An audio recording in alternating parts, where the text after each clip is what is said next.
একটা কথা শুধু বলতে চাই, এই দক্ষিণ খুলনার মানুষ বরাবর আমরা অবহেলিত থেকেছি সকল সরকারের সময়।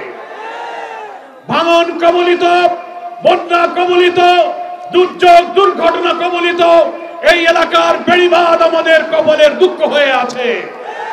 আমরা এই অঞ্চল থেকে সাদা সোনা চিংড়ি মাছ আমরা রপ্তানি করি।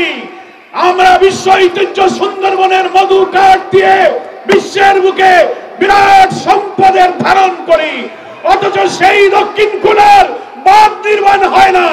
লুটেরা এমপি মন্ত্রী চেয়ারম্যান মেম্বাররা লুটপাট করে খায়। আমরা একটি নতুন বাংলাদেশ চাই। আমরা 14, 18, 24 সালের ভোট দিতে পারিনি, কি বলেন ঠিক কিনা? আজকে যারা ভোটার হচ্ছে 18 বছর বয়স, এই শেখ হাসিনা ক্ষমতায় যখন এসেছে অনেকের জন্ম হয়েছে, অনেকের 2-1 বছর বয়স। এরা শুধু ভোট কাটার খবর শুনেছে, ভোট দিতে কখনো পারেনি। যখনই আমরা ভোট দিতে রওনা হয়েছি, রাস্তা আটকে দিয়ে আওয়ামী লীগ, যুবলীগ আর পুলিশ লীগ বলেছে কি ভোট হয়ে গেছে, বাড়ি চলে যাও। এবারে আমরা একটি অন্তর্বর্তীকালীন সরকারের অধীনে একটি অবাধ নিরপেক্ষ নির্বাচনের জন্য আমাদের গণতন্ত্র, ভোটাধিকার, আমাদের সংবিধান, আমাদের মূল্যবোধ, ধর্ম, বর্ণ, নারী পুরুষ নির্বিশেষে আমাদের অধিকারের জন্য 2000 ছাত্র জনতা আমরা প্রাণ দিয়েছি। 30,000 ছাত্র জনতা আহত হয়েছে, কত মায়ের কোল খালি হয়েছে, কত শিশুর কান্না, কত স্ত্রীর চোখের পানি আজও শুকায়নি। এই রক্ত যেন বৃথা যেতে পারে না। এই শেখ হাসিনা কর্তৃত্ববাদী সরকার, তত্ত্বাবধায়ক সরকারের অধীনে নিরপেক্ষ নির্বাচনের ব্যবস্থা সেই ইচ্ছা করে জোর করে সংবিধান থেকে বাদ দিয়েছে। জনগণের দাবি ছিল আমাদের বাংলাদেশ জামাত ইসলামীর সাবেক আমির, ভাষা সৈনিক, কেয়ারটেকার সরকারের উপকার অধ্যাপক গোলাম আজম জাতিকে এই উপহার দিয়েছিলেন, জনগণের ভোটে নির্বাচিত সরকার বানাতে গেলে একটি নিরপেক্ষ নির্দলীয় কেয়ারটেকার সরকার প্রয়োজন। এটা গোলাম আজম সাহেবের ফর্মুলা। শেখ হাসিনাও এই ফর্মুলাই একবার ক্ষমতায় আসলো, কিন্তু ক্ষমতায় এসে তিনি আবার এটাকে সিঁড়ি নষ্ট করে দিলেন।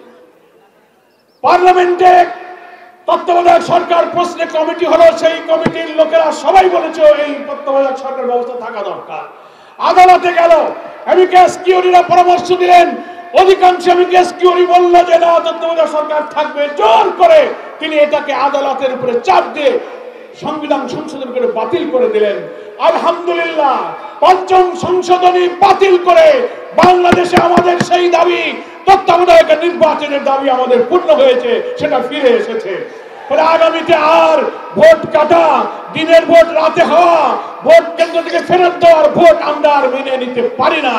যদি কোনো চক্রান্ত করে আমাদের ভোটাধিকার প্রয়োগে বাধা দেওয়া হয়, ওই মুগ্ধ আবু সাইদের মতো বুক পেতে ফ্যাসিবাদের বিরুদ্ধে আবার আমরা সংগ্রাম করব। তাই কয়রা বাইগাছাবাসীকে বলতে চাই, প্রস্তুত হন। আমরা এই অন্তর্বর্তীকালীন তত্ত্বাবধায়ক সরকারকে সহযোগিতা করতে রাজি আছি, কিন্তু কেউ যদি অরাজকতা করে অস্থির করতে চান, আমরা তাদেরকে দেশপ্রেমিক মনে করব না। তত্ত্বাবধায়ক সরকার, এই অন্তর্বর্তীকালীন সরকারকে আমরা সাহায্য করতে রাজি আছি। বিলম্ব না করে প্রয়োজনীয় সংস্কারমূলক কাজগুলো শেষ করে যথাসময়ে নির্বাচন দিয়ে জনগণের নির্বাচিত প্রতিনিধির কাছে ক্ষমতা হস্তান্তর করুন।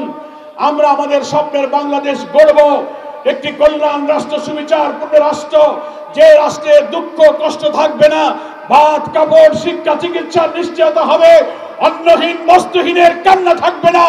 একটি কল্যাণ রাষ্ট্র, ইনসাফপূর্ণ সমাজ আমরা কায়েম করতে চাই। সেই ইনসাফ চাই। মানুষ ভুল করতে পারে, মানুষ পূর্ণ ইনসাফ দিতে পারে না। ইনসাফের বিধান এসেছে, নির্ভুল জ্ঞানের উৎস হচ্ছে কোরআন, আসমান থেকে নাজিল হওয়া কোরআনের বিধানই হচ্ছে ইনসাফের বিধান। সেই ইনসাফের ভিত্তিতে যে কল্যাণ রাষ্ট্র হবে, আল্লাহ কোরআনে বলেছেন, ওয়ালাউ আন্না আহলাল কুরা আমানু ওয়াত্তাকাউ লাফাতাহনা আলাইহিম বারাকাতিম মিনাস সামাই ওয়াল আরদ। আল্লাহ বলেছেন, কোন জনপদের মানুষ যদি আল্লাহর উপরে ঈমান এনে আল্লাহকে ভয় করার ভিত্তিতে কোন রাষ্ট্র পরিচালনা করে, লাফাতাহনা আলাইহিম, আমি তাদের জন্য খুলে দেব বারাকাতিন মিনাস সামাই ওয়াল আরদ, আকাশ এবং পৃথিবীর সমস্ত বরকতের দরজা সেই দেশের জন্য আমি খুলে দেব। তাই সেই বরকতের রাষ্ট্র, কল্যাণ রাষ্ট্র আমরা গঠন করতে চাই।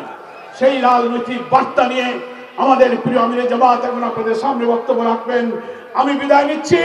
আগামী দিনের নির্বাচন আন্দোলনে দক্ষিণ খুলনা বাংলাদেশের একটি মডেল এলাকা হিসেবে প্রমাণ করবে ইনশাআল্লাহ। আপনারা জামাত ইসলামের সাথে থাকুন। অমুসলিম ভাই বোনেরা যারা এসেছেন, ইসলাম সব মানুষের শান্তি নিরাপত্তার ঠিকানা।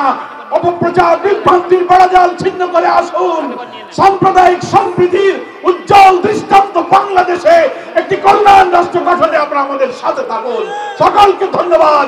আল্লাহ হাফেজ। বাংলাদেশ জিন্দাবাদ। জামাত ইসলামী জিন্দাবাদ।